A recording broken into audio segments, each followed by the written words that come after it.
चलो आगे जो बच गए थे हमारे भौतिक वैज्ञानिक, भौतिकी के अग्रणी वैज्ञानिक। अग्रणी मतलब क्या हुआ? अग्रणी मतलब जो सबसे ज्यादा योगदान दिया हो। बहुत सारे वैज्ञानिक हो, लेकिन भौतिकी में सबसे ज्यादा जो योगदान दिए हैं उनको हम कहेंगे अग्रणी वैज्ञानिक है। ठीक है। देखिए रॉन्टजन जो थे, रॉन्टजन इंग्लिश में लगता है लिखेंगे तो रोएंटजन होता है, लेकिन बोलते हैं रॉन्टजन। रॉन्टजन जर्मनी की था, उन्होंने एक्स किरणों की खोज किया था। एक्स किरण क्या होता है?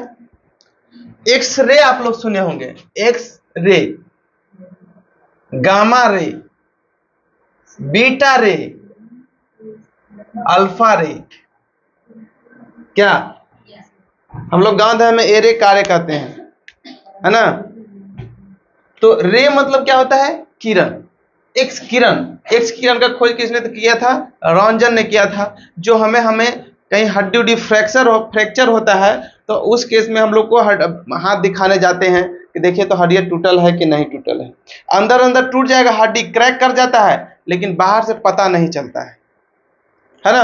तो उसको जांच करने के लिए हम लोग मशीन के पास ले जाते हैं, और जो मशीन होता है वो एक्सरे मशीन, एक्सरे मतलब एक्स किरण हाथ से गुजारेगी, और गुजारने के बाद जहां पे आसानी से एक्स किरण पार हो जाएगा तो वहां पे क्या हो जाएगा? वहां पे हमें व्हाइट नजर आएगा, और जहां पे आसानी से एक्स किरण पार नहीं होगा वहां पे हमें डार्क नजर आएगा।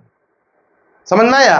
तो एक्स किरण से हमें पता चलता है कि हमारे बोन जो है, शरीर के अंदर हड्डी जो है, कहाँ पे फ्रैक्चर हुए हैं, टूटे हुए कहाँ पे है ना? जैसे अगर हम मान लिया जाए कि एक रबड़ वाला है पाइप, और उसमें एक लकड़ी को अंदर तोड़ देंगे तो पता चलेगा कि अंदर टूटल है कि नहीं टूटल है? अंदर तो पता नहीं चलेगा। उसी तरह एक तरह से हमारा जो चमड़ी है यानी कि त्वचा है, वो क्या है? एक रबड़ की तरह है, उसके अंदर हड्डी क्रैक हो जाता है, टूट जाता है, तो उसके बारे में हमें पता नहीं चलता है। उसको जानकारी देने के लिए हमको क्या करना जरूरी पड़ता है? एक्सरे करवाना पड़ता है ना? इसके बाद है एच युकावा, जापान का रहने वाला था। उसने नाभिकीय बलों की उत्पत्ति की खोज किया। कहा है नाभिकीय बलों की उत्पत्ति खोज के? पहले बम गिरा था, उसके नाभिकीय बल इसलिए बम गिरा था इसलिए क्या खोज किया? गिरा था ना। तो नाभिकीय बलों की उत्पत्ति में उन्होंने बताया कि नाभिक के अंदर जो बल है, न्यूट्रॉन, प्रोटॉन और इलेक्ट्रॉन आपस में जो बल एक दूसरे पर लगा रहे हैं, उसका उत्पन्न कैसे होता है उसके बारे में उन्होंने बताया एच युकावा ने। ठीक है। नेक्स्ट है बेकुरल, जो रेडियो एक्टिविता की खोज किया। रेडियो एक्टिविता की खोज किया। देखो रेडियो एक्टिव पदार्थ के आपके बारे में हम आप लोग को बताए थे। रेडियो एक्टिव पदार्थ कौन कौन से होते हैं बताइए? जैसे यूरेनियम क्या है? रेडियो एक्टिव पदार्थ है। थोरियम क्या है? रेडियो एक्टिव पदार्थ। पोलिनियम रेडियो एक्टिव पदार्थ। ये सब क्या है? अपना नाम नहीं सुने हो जी? आवर्त सारणी में जो 118 गो तत्व है उसी सब के बारे में तो है ये। देखिए थोरियम हो गया, पोलोनियम हो गया, यूरेनियम हो गया, रेडियम हो गया, ये सब क्या है? रेडियो एक्टिव पदार्थ है। तो देखिए नाभि के अंदर से एक प्रकार के वो विकिरण निकालते हैं, यानी रेडिएशन निकालते हैं, जिसको हम लोग बोलते हैं रेडियो एक्टिविता। और जो पदार्थ इस तरह का गुण दिखाता है, रेडिएशन नाभि के अंदर से निकालते हैं, उनको कहते हैं रेडियो एक्टिव पदार्थ कहते हैं। समझे? तो नाभिक के अंदर से जो रेडिएशन क्या है? जैसे आप लोग बोलते होंगे रेडिएशन एक तरह का वेव है, वेव तरंग है। जैसे ना कभी बोलते हैं कि कभी आप लोग 2.0 देखे होंगे मूवी, 2.0 देखे हो? नहीं देखे हो? कहता है कि बहुत सारा पक्षी मर रहे हैं, इसका कारण है मोबाइल टावर। मोबाइल से रेडिएशन निकल रहा है जिसके कारण पक्षी बहुत बीमार पड़ रहे हैं और मर जा रहे हैं। कभी कभी आप लोग सुने होंगे कि मोबाइल सर के पास नहीं रख के सोना चाहिए, क्योंकि मोबाइल से रेडिएशन निकलता है। आप लोग सुने हैं कि नहीं चीज? सुने होंगे ना? या फिर पैर पे लैपटॉप रख के नहीं हमको काम करना चाहिए, क्योंकि वहां से रेडिएशन निकलता है लैपटॉप से, जो हमारे जननांग को नुकसान पहुंचाएगा। समझे? मोबाइल को अगर माथा तर रखे, अब हकीकत है नहीं है, लेकिन आदमी कहता है उसके अनुसार बोल रहे हैं। तो रेडिएशन क्या है? वो अदृश्य कोई वेव है जिसको हम लोग आसानी से देख नहीं सकते हैं। तो जब कोई नाभिक से रेडिएशन निकलता है यानी विकिरण निकलता है, तो उसको बोलते हैं, उस तरह के पदार्थ जो होते हैं उसको बोलते हैं रेडियो एक्टिव पदार्थ। और विकिरण निकालने वाली बात जो कही थी उन्होंने किसने बताया था सबसे पहले? हेनरी बेकुरल ने बताया था। ठीक है, तो रेडियो एक्टिविटी की खोज किसने किया था? बेकुरल साहब ने किया था। इसके बाद है डी ब्रोगली, जो फ्रांस के रहने वाला था, उन्होंने पदार्थ के कणों की द्वैती प्रकृति बताया था। बोला कि पदार्थ के जो कण होते हैं उसके दो प्रकृतिक होते हैं। पहला प्रकृति होते हैं कि वो कण होते हैं और दूसरा का प्रकृति होते हैं कि वो एक वेव होते हैं। समझ में आया? तो जब अगर हम लोग परमाणु की बात किया जाए तो अगर स्थिति अवस्था में रहता है तो उसको हम लोग कण समझते हैं, और जब बहुत गति करने लगता है तो उसको बोलते हैं हम लोग वेव के रूप में समझते हैं। तो इसमें कौन सा डी ब्रोगली न था? डी ब्रोगली था ना, पदार्थ के कणों की द्वैत प्रकृति के बारे में बताया। तो उन्होंने बताया कि जब इलेक्ट्रॉन जब अपने कक्षा छोड़ करके बाहर निकलते हैं तो उस समय वो कण के साथ साथ तरंग के रूप में भी व्यवहार करते हैं, इसलिए बोलते हैं कि पदार्थ की क्या होती है? द्वैती प्रकृति होती है। वो तरंग के रूप में भी होते हैं और कण के रूप में होते हैं। तो दो प्रकृति हुआ ना, एगो तरंग हुआ और एगो क्या हुआ? कण हुआ। तो ये हो गया डी ब्रोगली द्वारा पदार्थ कणों की द्वैती प्रकृति। ठीक है, इसके बाद है श्रेडिंजर। श्रेडिंजर ने ऑस्ट्रिया का रहने वाला था, ऑस्ट्रिया हंगरी के रहने वाला था, यानी कि उन्होंने तरंग यांत्रिक का विकास किया। तरंग यांत्रिक का मतलब क्या है कि तरंग कैसे उत्पन्न होता है उसके बारे में उन्होंने बताया। ध्वनि क्या है? एक तरंग है, अनुदैर्ध्य तरंग है ध्वनि, है ना। ये उत्पन्न कैसे होती है? जैसे हम लोग का आवाज जो होता है वो उत्पन्न कैसे होता है? वाइब्रेशन के कारण उत्पन्न होता है, कंपन के कारण उत्पन्न होता है। देखते हैं अगर छत पे छड़ निकल रहता है, जो उन पर तितली बैठता है गर्मी के दिनों में, उसको इसके खींच कैसे पकड़िएगा ना, कुक कुक किप किप किप किप किप किप किप आवाज करने लगता है। चाहे पतला छड़ी को ऐसे करिएगा ना तो आवाज करेगा, क्योंकि उसमें वाइब्रेशन होता है। तो वाइब्रेशन की वजह से क्या होता है? तरंग उत्पन्न होता है। और जो क्या है तरंग यांत्रिक के बारे में और क्या हमको पता सच लगा सकते हैं? भूकंप कैसे आता है? भूकंप भी क्या है? एक तरह के तरंग है। जब हमारे धरती के अंदर जो बहुत सारे कितने सारे चट्टाने हैं, मुख्य रूप से महादेश क्या हुआ है? हाँ, 7 महादेश है। तो 7 महादेश क्या है? अलग अलग बहुत बड़ा एथी का भूभाग है, बहुत बड़ा बड़ा भूभाग है, अलग अलग महादेश, मतलब उसको कॉन्टिनेंट भी बोला जाता है इंग्लिश में। तो जब एक महादेश दूसरे महादेश से, सब तो पानी में तैर रहे हैं ना, अंदर में लावा पे तैर रहे हैं, तो जब एक दूसरे से टकराते हैं तो क्या होता है? भूकंप उत्पन्न होता है। जैसे आप इधर से मोबाइल, मान लीजिए वस्तु है, इधर से भी वस्तु, दोनों को टकराएंगे तो वाइब्रेशन उत्पन्न होगा ना। तो उस केस में क्या है? धरती जब दोनों का दो महादेश आपस में जब टकराते हैं, उसका लेयर जब टकराता है तो क्या होता है? भूकंप आता है, माने वाइब्रेशन होता है धरती में, और वाइब्रेशन उसी को हम लोग कहते हैं भूकंप। उन्होंने डी ब्रोगली साहब ने बताया था, द्वैत का सिद्धांत दिया, पदार्थ कणों की द्वैतिक प्रकृति के बारे में। और श्रेडिंजर ने था, उन्होंने तरंग यांत्रिक का विकास कैसे होता है उसके बारे में बताया था। ठीक है, आगे देखिएगा हाइजेनबर्ग, वो ने अनिश्चितता का सिद्धांत दिया, अनिश्चितता का। इन्होंने इसमें बताया छोड़ दिए जी, अनिश्चितता। ठीक है, हाँ, अनिश्चितता का सिद्धांत दिया था हाइजेनबर्ग ने। तो हाइजेनबर्ग ने इन्होंने अनिश्चितता में बताया था कि कोई भी अगर पदार्थ है उसकी पोजीशन और उसका संवेग एक साथ नहीं निकाला जा सकता है। पोजीशन माने वो पदार्थ कहाँ पे है, उसका पोजीशन हुआ और उसका संवेग एक साथ नहीं निकाल सकते हैं। इन्होंने इसमें बताया था, हाइजेनबर्ग बताया था अनिश्चितता के सिद्धांत में। जैसे कि मान लीजिए कि पंखा घूम रही है, तो पंखा के डैना हम देखें कि अरे भी हाथ दिखें, तब तक हम इसका अगर संवेग निकालेंगे तो इसका डैना क्या हो जाएगा? पोजीशन बदल लेगा ना। अभी कोई बस जा रही है और हम इसको देखें तो वहाँ उसका जो बस है अभी हमारे रोड के सामने है, और उसका संवेग निकालते निकालते क्या होगा? उसको बस कहाँ चली जाएगी? आगे चल जाएगी, कैलकुलेट करते करते चली जाएगी ना।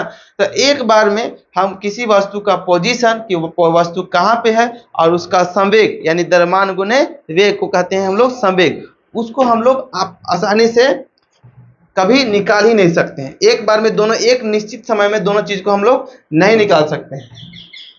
तो इसने हाइजेनबर्ग ने बताया था अनिश्चितता का सिद्धांत कि एक समय में किसी भी वस्तु का पोजीशन और उसके साथ में संवेग को हम लोग एक साथ नहीं ज्ञात कर सकते हैं, ये बताया था हाइजेनबर्ग ने। इसके बाद है सीवी रमन, उन्होंने रमन प्रभाव दिया, इसलिए इन्हें भारत में 28 फरवरी को हर साल विज्ञान दिवस मनाया जाता है। ये हमारे रमन साहब था, इन्हें नोबेल पुरस्कार भी मिला था।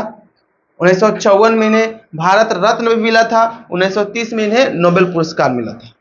समझ में आया? तो 1930 में नोबेल पुरस्कार मिला और 1954 में इन्हें भारत रत्न भी मिला था। हमारे देश के हैं, बहुत सुप्रसिद्ध वैज्ञानिक थे। उन्होंने अणुओं द्वारा प्रकीर्णन या रमन प्रभाव, अणुओं द्वारा प्रकीर्णन को ही बोलते हैं रमन प्रभाव, क्योंकि अणुओं द्वारा प्रकीर्णन का खोज किसने किया? रमन साहब ने किया, इसलिए बोले इसको रमन प्रभाव भी बोलते हैं।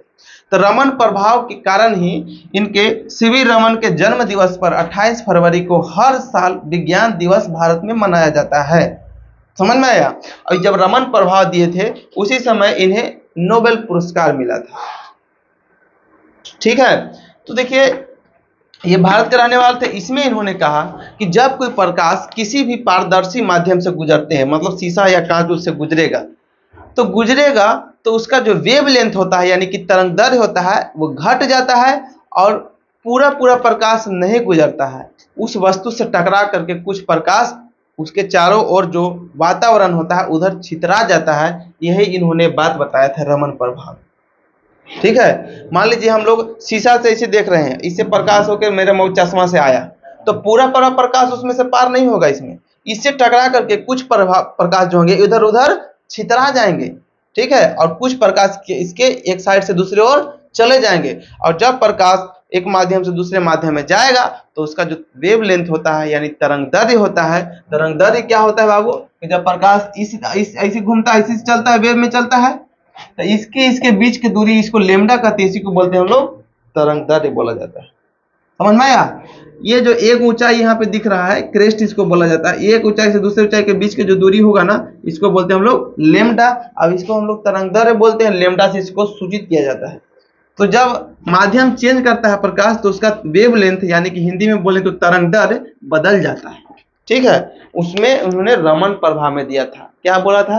कि जब पारदर्शी माध्यम से कोई प्रकाश गुजरेगी तो उसका तरंगदैर्घ्य क्या होगा? बदल जाएगा और साथ में पूरे प्रकाश एक पार से दूसरी पार नहीं जाएगा, कुछ प्रकाश टकरा करके उसके चारों तरफ वातावरण में छितरा जाएंगे। वही बोला था रमन प्रभाव। समझ में आ गया बात? तो देखिए आगे क्या थे? H.J. भाभा जो थे भाभा में एक भारत में भाभा एटॉमिक रिसर्च सेंटर है। Bhabha atomic research centre Bharat में है। ये भाभा जो वैज्ञानिक थे इन्हीं नाम पर खुला है।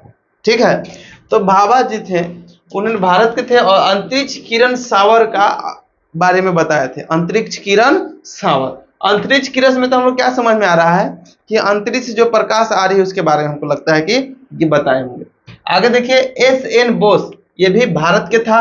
उन्होंने क्वांटम सांख्यिकी के बारे में बताया। क्वांटम सांख्यिकी के बारे में हम बात करेंगे तो क्वांटम से आपको क्या समझ में आता है? बहुत सारे छोटे छोटे सूक्ष्म कणों के बारे में जो अध्ययन किया जाता है क्वांटम यांत्रिकी के माध्यम से किया जाता है ना। तो इन्होंने क्या दिया था कि S.N. बोस थे, भारत में के रहने वाले थे और क्वांटम सांख्यिकी के बारे में अध्ययन किया था और इसके बारे में बताया था। जेम्स क्लार्क मैक्सवेल कहाँ का था जी? सचिन, संतोष, मैक्सवेल कहाँ का था? हाँ, क्रिकेटर है ना? कहाँ के है? ऑस्ट्रेलिया के मैक्सवेल। लेकिन जो वैज्ञानिक बनेगा वो कहाँ का रहेगा? इंग्लैंड के रहेगा। ठीक है, तो विद्युत चुंबकीय सिद्धांत दिया था उन्होंने। मैक्सवेल ने क्या दिया था? विद्युत चुंबकीय सिद्धांत। इसमें उन्होंने बताया था मैक्सवेल ने कि जब विद्युत परिपथ माने विद्युत में चलने वाली रास्ता जो है, विद्युत धारा को चलने वाले रास्ता को ही विद्युत परिपथ कहते हैं, कि जब विद्युत परिपथ में कोई कण गति करता है तो वह अपनी ऊर्जा तरंग के रूप में निकालती है। तरंगों के चलने के लिए किसी माध्यम की आवश्यकता नहीं होती है, इसलिए इसे विद्युत चुंबकीय तरंग कहते हैं। देखिए विद्युत चुंबकीय तरंग क्या है कि जब कोई आवेश विद्युत परिपथ में गमन करती है तो उसमें से रेडिएशन निकलता है, एक तरह से समझे, उसमें से एक तरंग निकलता है, और ये जो तरंग निकलता है उसमें कोई माध्यम की आवश्यकता नहीं होती है। तो उसने ही बताया था, क्या चीज बताया था मैक्सवेल ने, तो विद्युत चुंबकीय तरंग के सिद्धांत उन्होंने दिया था मैक्सवेल में, कि जब कोई कण किसी विद्युत परिपथ में गमन करती है तो उसमें से तरंग निकलता है, और जो तरंग है उसका स्पीड कितना होता है, प्रकाश के चाल के बराबर होता है, प्रकाश के चाल के बराबर। अब प्रकाश के चाल जानते हो आप लोग, 3 × 10⁸ मीटर प्रति सेकेंड होता है ना प्रकाश की चाल। तो जितना भी विद्युत चुंबकीय तरंग है सबका जो चाल होता है प्रकाश के चाल के बराबर होता है। ये सब किसने बताया था, क्लार्क मैक्सवेल ने बताया था। फिर सुन लीजिए, जब विद्युत परिपथ में कोई आवेश गमन करता है, गति करता है, तो उसमें से तरंग निकलता है, समझ में। और इसी सिद्धांत को उन्होंने दिया था मैक्सवेल ने, जिसको बोलते हैं विद्युत चुंबकीय सिद्धांत। और जो तरंग है विद्युत चुंबकीय तरंग, उसे चलने के लिए किसी माध्यम की आवश्यकता नहीं होती है। जैसे कि हम लोग बात कर रहे हैं, तो हम दोनों के बीच में अगर हवा नहीं होता, वायुमंडल नहीं होता, तो हम लोग हमारी बात आप तक नहीं पहुंच पाती, समझे। जैसे कहता नहीं आदमी कोई कि चांद पर जाओगे तो आपस में बात नहीं कर पाओगे, बगल में बैठल रहोगे तो देख पाओगे कि ओठ उसका हिल रहा है, कुछ बोलना लगा चाह रहा है, तो आप लेकिन सुन नहीं पाओगे, क्योंकि बीच में माध्यम, दो आदमी के बीच में जब तक माध्यम हवा का नहीं रहेगा या फिर किसी चीज का माध्यम नहीं रहेगा, तो हम किसी व्यक्ति का बात नहीं सुन सकते हैं।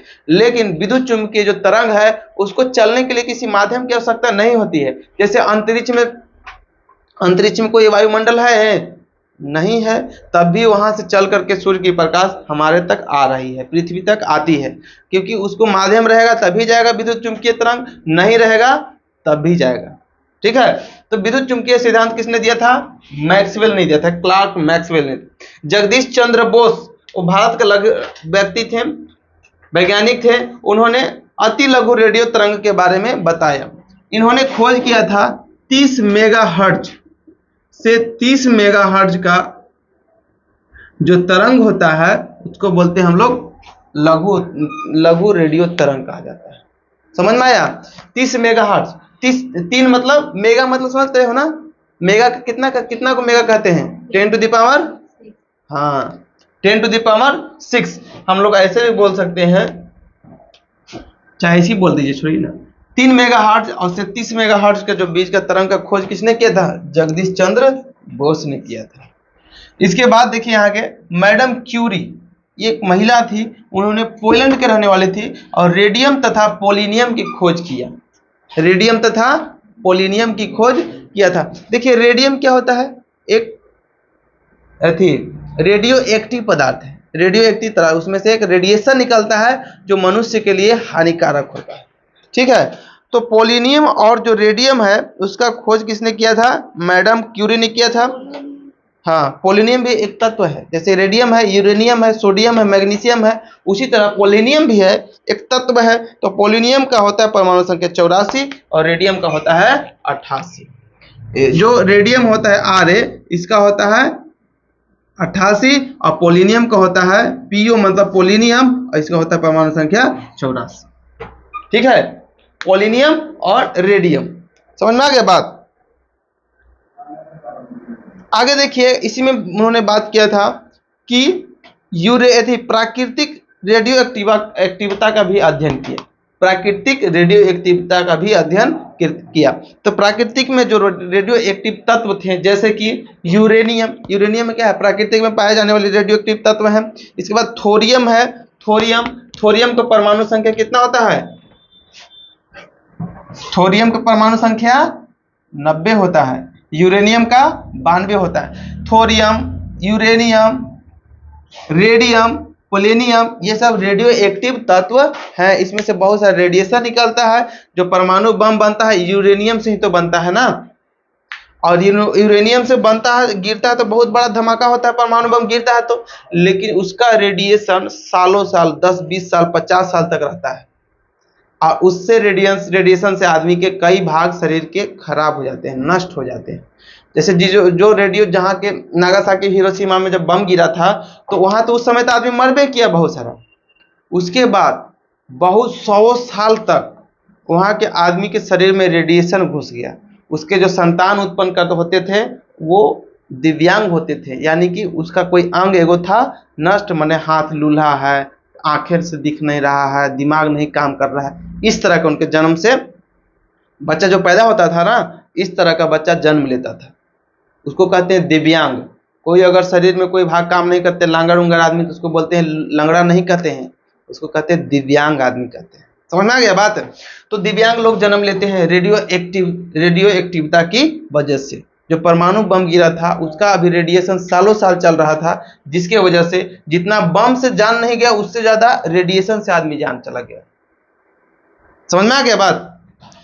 तो यहाँ पे देखिए मैडम क्यूरी ने इस सब का खोज किया था, पोलिनियम का खोज किया, रेडियम का खोज किया, और साथ में प्राकृतिक रेडियो एक्टिविता का भी अध्ययन किया, स्टडी किया। जो प्राकृतिक में रेडियो एक्टिव पदार्थ था उसमें से जो रेडिएशन निकलते थे उसके बारे में स्टडी किया। इसके बाद मेघनाथ साहा, ये भी भारत के थे, तापीय आयनीकरण का सिद्धांत दिया।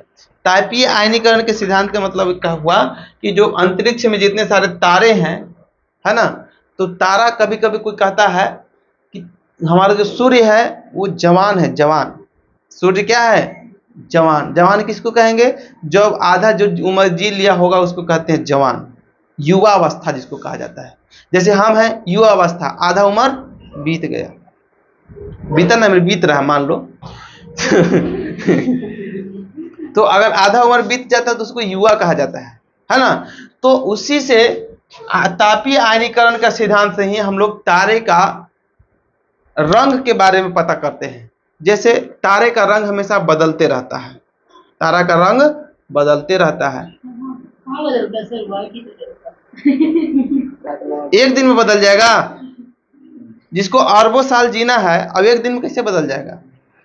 आपको गिरगिट का कहते हो कि रंग बदलता है, तो ऐसे देखते देखते सेकेंड में बदल जाता है, रहते रहते ना बदलता है। जिंदा जिंदा हम लोग आदमी जो होता है एक ही बार जन्म लिया मर जाएगा, पहले जिएगा, पहले एकदम बहुत खूबसूरत रहेगा, इसके बाद एकदम दिल के बहुत साफ रहेगा, फिर धीरे धीरे बढ़ेगा तो उसको समाज बेईमान बना देगा, उसको चोर बना देगा, उसको झूठा बोलने के लिए समाज सिखा देगा, तब जाके आदमी मरेगा ना।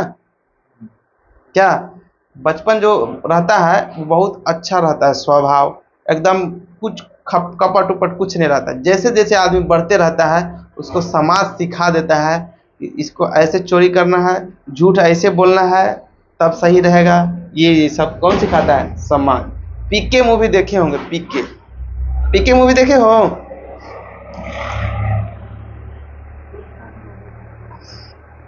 तो पीके में सब बताता है। एगो आता है दूसरे ग्रह से आता है आमिर खान, है ना, तो रेडियो टांगले चलता है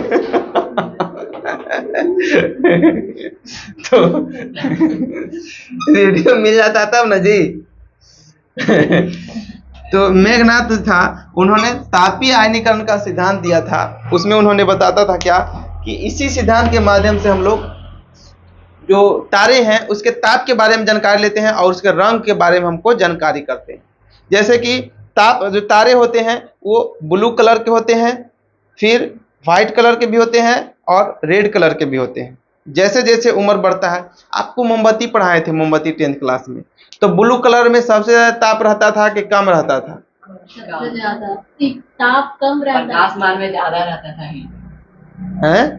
उसमें ज्यादा प्रकाश था लेकिन हीट नहीं, तो ब्लू ज्यादा रहता था ना। देखिए ब्लू वाला में प्रकाश ज्यादा रहता है, ये हाँ ताप ज्यादा रहता है। तो इसका मतलब जब सूर्य का प्रकाश जब शुरू सूर्य जन्म लिया होगा तो उस समय सूर्य का जो रंग होता होगा ब्लू होता होगा। धीरे धीरे क्या होगा? वो रेड कलर में जाएगा। धीरे धीरे सूर्य का प्रकाश सूर्य कैसा दिखेगा हमको? रेड। ब्लू से फिर व्हाइट होता है, व्हाइट से फिर रेड होता है और फिर ब्लास्ट हो जाता है, यानी सुपरनोवा का रूप ले लेता है। जब नष्ट होता है उसके अंदर एनर्जी खत्म हो जाएगा ना, तो बन जाएगा बहुत गुना बड़ा बन जाएगा सूर्य। हो सकता है पृथ्वी को भी निकल जाए, संभाल ले। तो सर ये लास्ट है? नहीं, अभी तो जवान है, अभी बूढ़ा आएगा तब तो लास्ट होगा अभी सूर्य लास्ट नहीं है, अभी जवान है। देखिए लाल जैसा दिखता है, उतना भी उजला दिखता है नहीं। तो जैसे जैसे उम्र बढ़ता है तारों का ना, उसका रंग बदलता है। अब मतलब कि उसके कहने के मीनिंग हुआ उसके अंदर जो हीलियम से, हाइड्रोजन से हीलियम में बदलता है, तो हाइड्रोजन खत्म होने लगेगा, तो उसका जो ताप होगा घटने लगेगा, और धीरे धीरे तारा भी क्या होगा, बुझ जाएगा, उसमें से एनर्जी नहीं रहेगा। नहीं एनर्जी रहेगा तो सुपरनोवा का रूप लेगा और अपना पूरा शरीर फैलाने लगेगा, पूरा बढ़का को। इतनी को रहेगा अगर कोई चीज ना, तो इतना बड़ा हो जाएगा फैला करके। समझ में आया? तो हो सकता है धरती को भी निगल जाए। धरती भी तो बड़ा हो जाएगा। धरती क्यों बड़ा होगा? ये तारा थोड़ी है, तारा की बात हो रहा है ना, धरती तो ग्रह है ना, धरती बड़ा नहीं होगा। क्या सोच रहे हो, कहां से आदमी कचरा फैला फैला क्या धरती को बड़ा करेगा, मट्टी ऊंचा करेगा? समझ में आ गया बात? तो ये मेघनाथ सहा के से जो तापीय आयनीकरण का सिद्धांत था, उसी से तारों का हम लोग का उम्र पता करते हैं, और साथ में तारा का उम्र नहीं पता करते, तारों का ताप टेम्परेचर पता करते हैं, उसके रंग के बारे में अध्ययन करते हैं। समझ में आ गया बात?